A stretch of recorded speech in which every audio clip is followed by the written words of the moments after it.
Very good morning student, this is Pooja here. Welcome to e commerce zone. हम लोग पढ़ रहे थे चैप्टर 2 अपना fundamental of accounting from the class 12।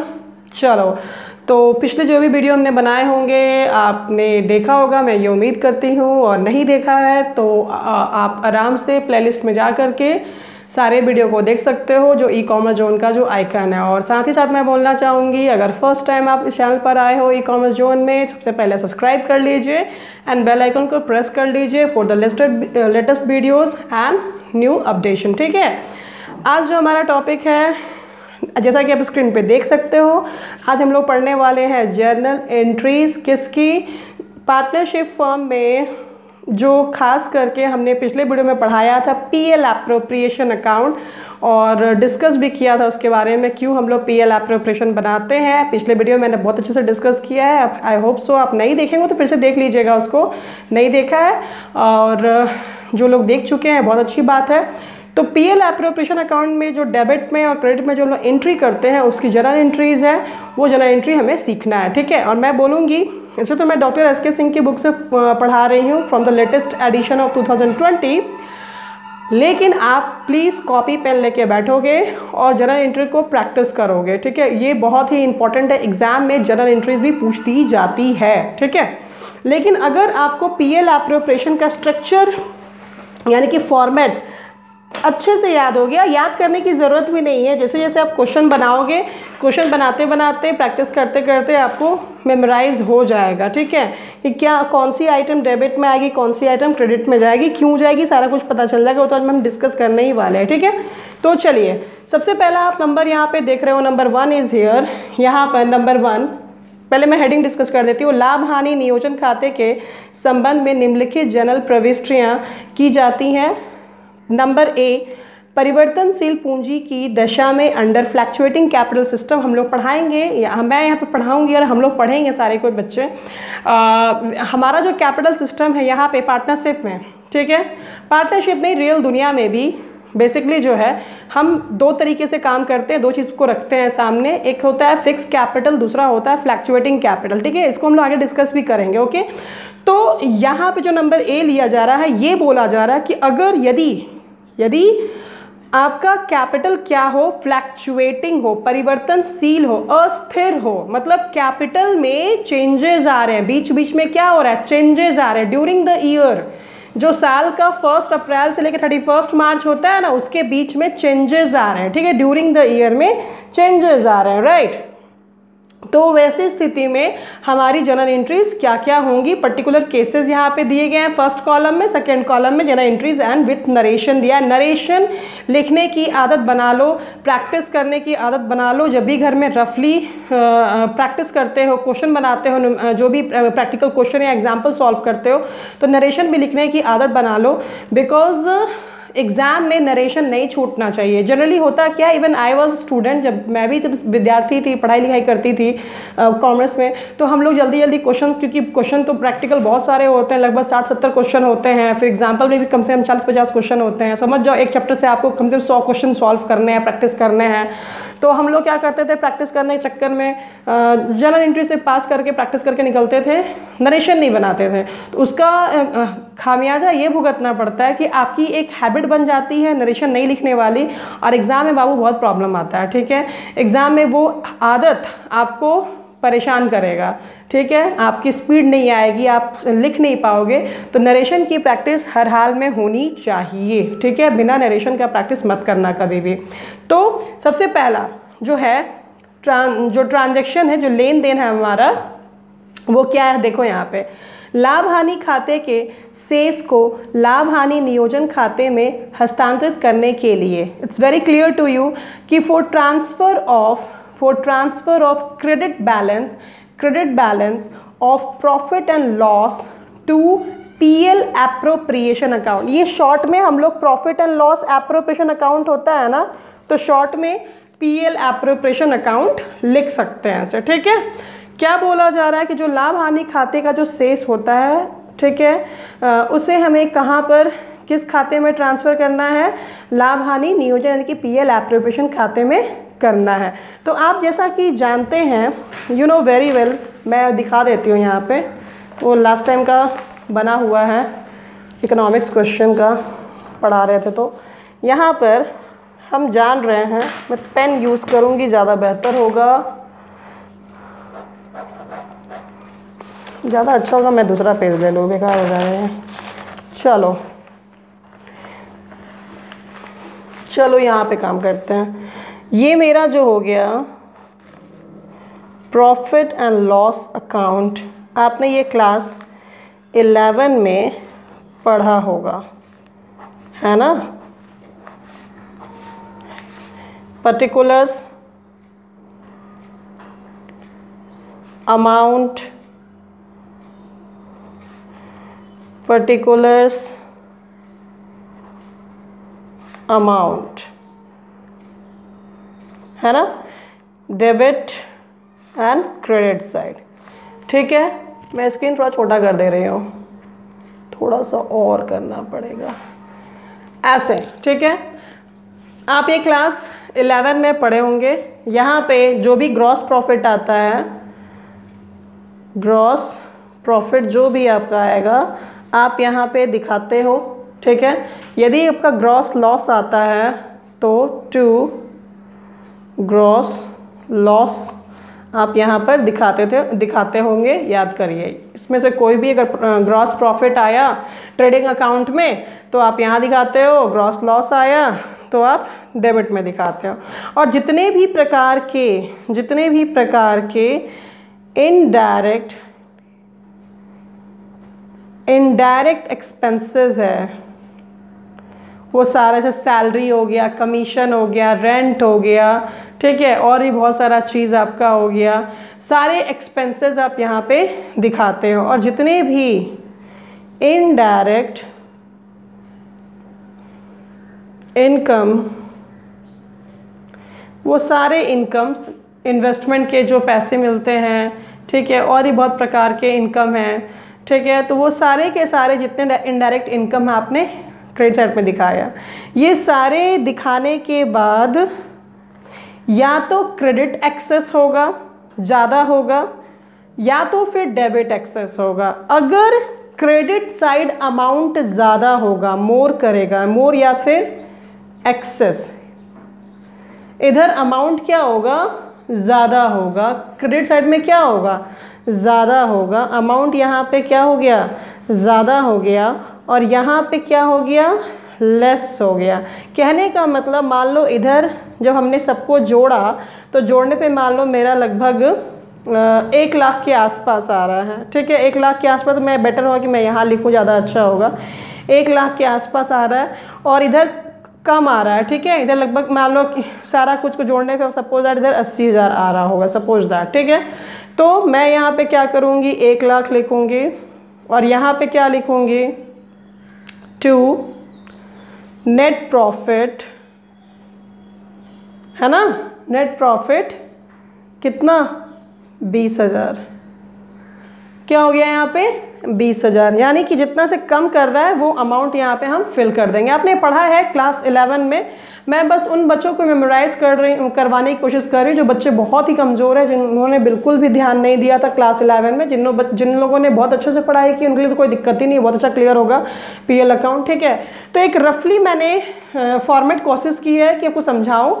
तो ये जो नेट प्रॉफिट आया, ठीक है ना, PL अकाउंट पूरा बनाने के बाद जो आपका ये नेट प्रॉफिट आया, इधर आपका क्रेडिट में ज़्यादा आया और डेबिट में आपका कम आया, तो जो लेस जितना अमाउंट होगा वो क्या होगा, प्रॉफिट में आपका आएगा, नेट प्रॉफिट होगा। क्योंकि यानी कि आपके यहाँ पे एक्सपेंसेस कम हुए हैं, इनकम क्या हुआ है, ज़्यादा हुआ है।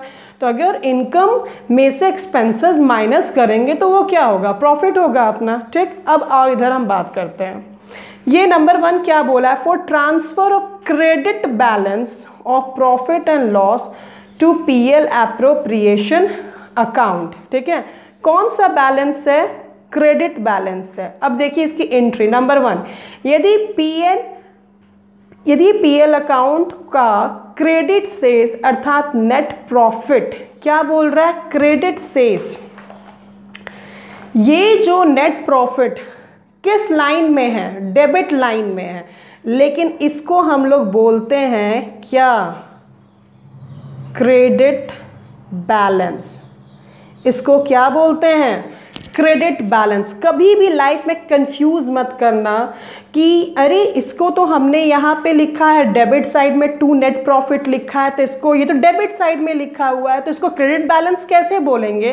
क्लास 11 में मैंने अपने जो कोचिंग चलती है, ट्यूशन चलती है, तो उसमें पढ़ाया भी था, और आप पढ़े भी होंगे, जहाँ भी आप पढ़े होंगे क्लास 11, आप याद कीजिए जो एक्सेस अमाउंट होता है, एक्सेस अमाउंट जो होता है उस पार्ट का हम यहाँ पे बात करते हैं, उसको हम लोग बोलते हैं यहाँ पे कि क्रेडिट बैलेंस है। क्यों क्रेडिट बैलेंस है? क्योंकि यहाँ तो 80,000 हुआ था, सारा कैलकुलेशन कर, शॉर्टेज कितने से कर रहा था 20,000, तो ज़्यादा 20,000 किधर तक?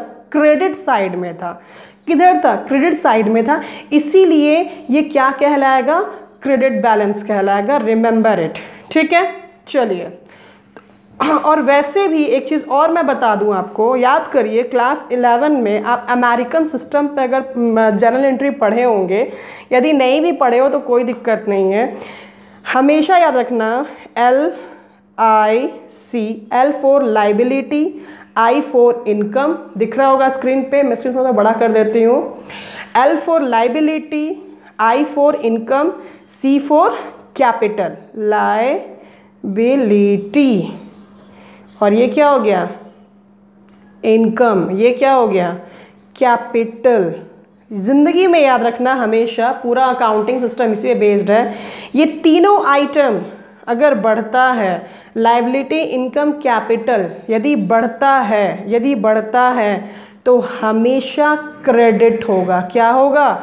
हमेशा क्रेडिट होता है। और जब ये तीनों आइटम घटता है तो हमेशा डेबिट होता है। इस चीज़ को याद रखिएगा। दूसरा होगा, एक और होगा एसेट, और ये रहा एक्सपेंसेस। एक्सपेंसेस और एसेट जब भी बढ़ते हैं तो होता है डेबिट, ठीक है, और जब भी घटेगा तो क्या होगा? क्रेडिट। इस चीज़ को याद रखोगे। ये मैंने बताया है, ये 5 जो है ये अमेरिकन सिस्टम, यानी कि इसको मॉडर्न अकाउंटिंग सिस्टम बोलते हैं हम लोग। जैसे आपने गोल्डन रूल्स पढ़ा है ना, पर्सनल जो अकाउंट है, रियल अकाउंट है, नॉमिनल अकाउंट आपने पढ़ा होगा, तो बहुत जगह हम गोल्डन रूल जो ट्रेडिशनल जो ब्रिटिश रूल है उसको फॉलो ना करके हम लोग अमेरिकन रूल और जो मॉडर्न रूल है उसको फॉलो करते हैं, ठीक है। तो ये चीज़ को आप ध्यान में रखिएगा। अब देखो यहाँ पे, यदि पीएल अकाउंट का क्रेडिट शेष है, अर्थात यानी कि नेट प्रॉफिट हो, ठीक है, क्या है? नेट प्रॉफिट हो, ठीक है, तो एंट्री क्या होगी? जब तो आप देखोगे यहाँ पे इस स्थिति में ये जो नेट प्रॉफिट है वो कहाँ पर है? डेबिट साइड में है। ये कहाँ पर है? डेबिट साइड में। आप देख सकते हो कहाँ पर है? ये डेबिट साइड में है। इसके हेडिंग में क्या लिखा हुआ है? पीएल अकाउंट लिखा हुआ है ना। हेडिंग में क्या लिखा हुआ है? पीएल अकाउंट लिखा हुआ है। लेजर पढ़ा होगा आपने क्लास 11 में, ठीक है। पीएल अकाउंट में है, किधर है? डेबिट साइड में दिख रहा है, लेकिन है एक्चुअली ये क्या? Credit balance. तो आप जो एंट्री करोगे वो क्या होगा? Profit and loss account debit होगा to PL appropriation account credit होगा। पीएल एप्रोप्रिएशन क्रेडिट क्यों होगा? याद करिए, आपको कल या पिछले वीडियो में हमने सिखाया था कि जो नेट प्रॉफिट आएगी वो क्रेडिट साइड में हम दिखाएंगे। ये जो पीएल एप्रोप्रिएशन का जो फॉर्मेट हमने पढ़ाया था वहाँ पे याद करिएगा, ये क्या है? पर्टिकुलर है, ठीक है, अमाउंट, ठीक है, अमाउंट पर्टिकुलर हो गया, ठीक है। आप क्या लिखते हो? By net profit. क्या लिखते हो यहाँ पे? By net profit. क्लियर हो गया? जब ट्रांसफ़र करते हैं तो किधर लिखते हो? पीएल एप्रोप्रिएशन के क्रेडिट साइड में लिखते हो ना। तो क्लियर हो गया, profit and loss account debit हमेशा होगा, टू पीएल एप्रोप्रिएशन अकाउंट क्या होगा? ये क्रेडिट होगा। ये क्या होगा? हमेशा क्रेडिट होगा। इस चीज़ को आप याद रखिएगा। पहला आई थिंक सो जो जर्नल एंट्री थी आपको वो क्लियर हो जानी चाहिए। चलो दूसरा, यदि पीएल अकाउंट डेबिट सेस यानी कि शुद्ध हानि लॉस को दर्शाता है। अब मैं यहाँ पे रेड पेन यूज़ करूँगी। देखो यहाँ पे सिचुएशन अब ऐसा आया, अब मैं इसको काट रही हूँ, I am just cutting this, ठीक है। सिचुएशन ऐसा आया कि डेबिट साइड मोर हो गया। क्या हो गया? डेबिट साइड मोर हो गया, यानी कि डेबिट साइड क्या हो गया? 1 लाख हो गया, ठीक।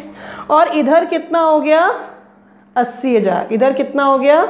80,000। ये लेस हो गया। ओफ, this pen is not working. Less, ये क्या हो गया? क्रेडिट साइड क्या हो गया? लेस हो गया। डेबिट साइड मोर यानी कि डेबिट साइड 1 लाख हो गया। इधर भी 1 लाख लिख दिया, इधर भी 1 लाख लिख दिया। और क्रेडिट साइड क्या हो गया? 80,000 लेस। तो जो बैलेंस अमाउंट होगा उसको क्या लिखोगे? By net loss 20,000। क्या लिखोगे? बाय नेट लॉस 20,000, राइट, ठीक। इस चीज़ को हम क्या बोलेंगे? इस चीज़ को हम बोलेंगे डेबिट बैलेंस। इस चीज़ को हम क्या बोलेंगे? Debit balance. इस चीज़ को क्या बोलेंगे? डेबिट बैलेंस, ठीक है। क्योंकि ज़्यादा किधर था? इधर था 1 लाख। इधर कितना था? 1 लाख हो गया। हमने माना कि इधर हमारा मोर हुआ, 1 लाख हुआ, ठीक है। और इधर कितना? लेस 80 है। तो एक्सेस अमाउंट किधर था? डेबिट साइड में। तो शॉर्टेज कितने से है? 20,000। तो ये क्या है? डेबिट बैलेंस है, ठीक है। नेट लॉस है ना। अब देखो, जब इस नेट लॉस को हम ट्रांसफ़र करेंगे, कहाँ पे ट्रांसफ़र करेंगे? पीएल एप्रोप्रिएशन अकाउंट में ट्रांसफ़र करेंगे। तो हम क्या लिखेंगे? To net profit, to net profit, ठीक है। तो अपने आप आपका दूसरा जर्नल एंट्री बन जाना चाहिए PL appropriation, PL appropriation account debit, PL appropriation account debit to profit and loss account credit. हो गया। अब अपनी बुक में देखोगे PL profit and loss appropriation account, मैं स्क्रीन को थोड़ा बड़ा कर दे रही हूँ, profit and loss appropriation account to profit and loss account. तो आई होप सो जो नंबर 1 है, अब देखो ये जो नंबर 1 में बोला है कि लाभ हानि खाते के शेष को लाभ हानि नियोजन खाते में हस्तांतरित करने के लिए। अब देखो सिचुएशन आपके सामने, क्वेश्चन देखो क्या हो सकता है। इवन रियल दुनिया में, रियल लाइफ में भी कुछ भी हो सकता है। या तो तुमको नेट लॉस होगा या तो तुमको नेट प्रॉफिट, लेकिन इसमें से कोई एक ही होगा, दोनों नहीं हो सकता है। कभी कंफ्यूज मत करना, ठीक है। जब भी होगा कोई एक होगा, या तो नेट प्रॉफिट, या मैं वर्ड को इस्तेमाल कर रही हूँ, या तो नेट प्रॉफिट या फिर नेट लॉस। तो अगर नेट प्रॉफिट होगी तो आपकी profit and loss account debit to profit and loss appropriation account होगा। कैसे हो रहा है समझ में आ रहा है। और अगर नेट लॉस होता है तो profit and loss appropriation account debit to profit and loss account. और दूसरी चीज़ मैं बोलूँगी कि आपका ये जो पीएल अकाउंट है कौन सा खाता है? नॉमिनल अकाउंट का खाता है, नॉमिनल अकाउंट का खाता है, ठीक है। गोल्डन रूल के बेस पे अगर हम बात करें तो ये कौन सा खाता है? नॉमिनल अकाउंट में खाता है all loss and expenses goes to the debit side, all incomes and gains goes to the credit side, right. Similarly आपका जो ये पीएल एप्रोप्रिएशन अकाउंट है ये भी कौन सा खाता है? नॉमिनल अकाउंट का खाता है। तो all loss and expenses goes to the debit side, all incomes and gains goes to the credit side. ये आपको पता है अच्छे से। बस अंतर यहाँ पर है कि बिजनेस के जितने भी इनडायरेक्ट एक्सपेंसेस है यहाँ पे हम दिखाएंगे, इनडायरेक्ट इनकम हम यहाँ पर दिखाएंगे, और जो पार्टनर्स की प्रॉफिट के बारे में जो बात होगी वो हम यहाँ पे, जो पार्टनर्स के प्रॉफिट का जो बंटवारा के बारे में बात होगी वो हम पीएल एप्रोप्रिएशन में करेंगे। लेकिन दोनों ही नॉमिनल अकाउंट ही है। तो बस आपको ध्यान रखना है all loss and expenses goes to the debit side. जितने भी लॉस एंड एक्सपेंसेस होंगे सारे के सारे चीज़ डेबिट साइड में जाएंगे, और all incomes and gains goes to the credit side. उसी के बेस पे काम हो रहा है यहाँ पे, ठीक है। क्लियर है? चलो आगे बढ़ते हैं। सेकेंड जो है आपका वो क्या बोला जा रहा है? पूंजी पर ब्याज के लिए for interest on capital, for interest on capital, ठीक है। एक काम करते हैं, इसको नेक्स्ट वीडियो में डिस्कस करेंगे बिकॉज वीडियो में देख रही हूँ बहुत लंबी हो जाएगी, फिर प्रॉब्लम होगा अपलोड करने में। सो नेक्स्ट वीडियो में हम लोग डिस्कस करेंगे इंटरेस्ट ऑन कैपिटल और फॉर इंटरेस्ट ऑन ड्राइंग, ठीक है। So thank you so much and God bless you all. और मैं बोलूँगी अगर वीडियो अच्छी लगती है तो प्लीज़ लाइक करिए एंड शेयर करिए।